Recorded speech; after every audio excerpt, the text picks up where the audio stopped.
युवा संत श्रवण कुमार कुशवाहा 28 राज्यों के देशव्यापी भ्रमण पर यात्रा की शुरुआत वर्ष 2022 में अरुणाचल प्रदेश से की।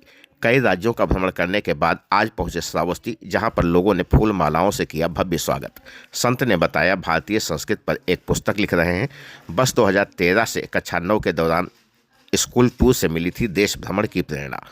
अब तक 27,800 किलोमीटर की यात्रा की पूरी। युवाओं को शिक्षा पर जोर देने और आपसी सम्मान बनाए रखने का संदेश। कहा, युवाओं का उज्जवल भविष्य ही राष्ट्र की सबसे बड़ी शक्ति। उत्तर प्रदेश के गिलौला की ये तस्वीर, जहां पर उनके पहुंचने पर उनका भव्य स्वागत किया गया, फूल मालाओं से उनका स्वागत किया गया। इस दौरान उन्होंने लोगों से बातचीत करते हुए कुछ शब्द भी कहे।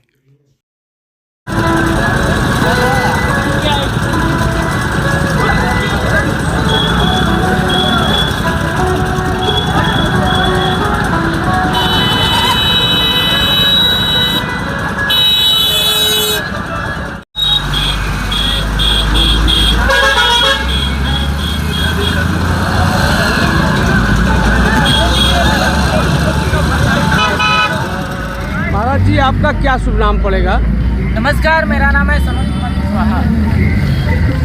आप 28 राज्यों के देशव्यापी भ्रमण पर निकले हैं, इसका मुख्य उद्देश्य क्या है? मैं भारतीय संस्कृति के ऊपर किताब लिख रहा हूँ। मैं पेट्रोकेमिकल से इंजीनियरिंग किया, सेंट्रल गवर्नमेंट हरियाणा सोनीपत से। इस यात्रा की प्रेरणा आपको कहाँ से मिली? मैं क्लास 9 में एसएनसी डिफेंस एकेडमी एक स्कूल है, वहाँ पे पढ़ाई करता था। 2013 की बात है, तब मैं पढ़ाई करता था। तो स्कूल के द्वारा टूर किया उत्तर प्रदेश की राजधानी लखनऊ में गया तो बुलबुलैया, चिड़ियाघर, अम्बेडकर पार्क और अयोध्या गया। कई जगह, तारामंडल, कई जगह मुझे घूमा। तब से मुझे घूमने का शौक हो गया, देश के बारे में जानने की इच्छा हो गई। अभी तक 3 साल 2 महीना, आज 14 दिन हो चुका है। मेरी यात्रा 27,800 किलोमीटर से अधिक चल चुका हूँ और उत्तर प्रदेश का 45वां जिला श्रावस्ती है। अब तक आप किन किन राज्यों का भ्रमण कर चुके हैं? मेरी यात्रा, क्या अनुभव लिया आपने?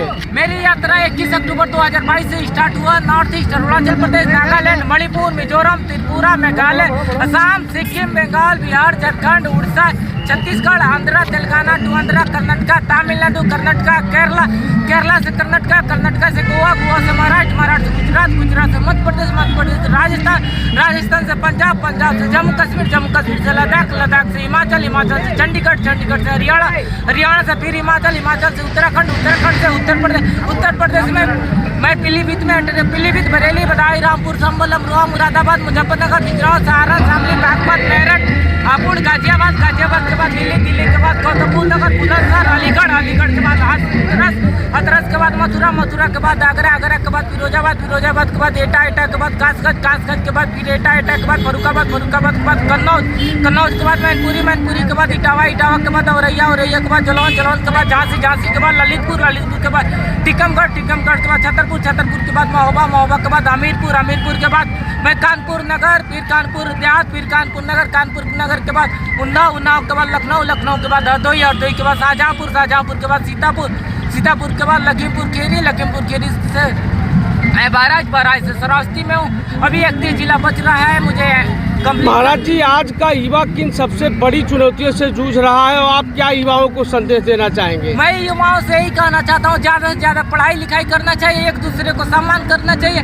अपने से बड़े को हमेशा सम्मान करेंगे तभी आपका जीवन उज्जवल हो सकता है। क्योंकि मर्यादित रहना सबसे बड़ा धन होता है। क्योंकि कोई भी देखता है तो कहता है कि अगर लड़का खराब होता है तो सब कोई माँ बाप को दोष दे देता है, क्योंकि माँ बाप पालन पोषण नहीं किया। क्योंकि माँ बाप का हमेशा सही देख रेख करते हैं, लेकिन बच्चे भटक जाते हैं। अपने कल्चर को भी बचा के रखना चाहिए और हमेशा पढ़ाई पे ज़्यादा फोकस करना चाहिए। क्योंकि जितना पढ़े लिखे रहेंगे उतना ही आपके पास दिमाग रहेगा, संस्कार रहेगा। इसको मैं ज़्यादा प्रमोट करता हूँ। पढ़ाई लिखाई बहुत ज़रूरी है जीवन में। धन्यवाद।